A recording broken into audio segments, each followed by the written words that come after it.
আমাদের দেশ মাতা যিনি অসুস্থ হয়ে হসপিটালে আছেন, আল্লাহ যেন ওনাকে অতি শীঘ্রই সুস্থ করে আমাদের মাঝখানে নিয়ে আসে।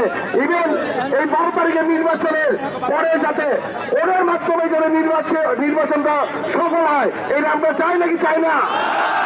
ইনশাল্লাহ উনি অতি শীঘ্রই সুস্থ হয়ে আবার আমাদের মাঝখানে আসবে। আজকে দেখেন আমাদের নেতা তারেক রহমান সাহেব এই দেশে এসে একটি ইতিহাস সৃষ্টি করে গেছে। পৃথিবীতে কোন নেতা নাই যার সম্বর্ধনাতে কোটি খানিক লোক হয়েছে। আমাদের দেশ নেতা তারেক রহমান সাহেব যখন এই দেশে পা দিয়েছে, এই দেশের মাটি বলছে যে গণতন্ত্র এই দেশে ফেরত আসছে। এই দেশ আবার আমরা সবাই বুক পুড়িয়ে চলার মতো দেশ হতে যাচ্ছে।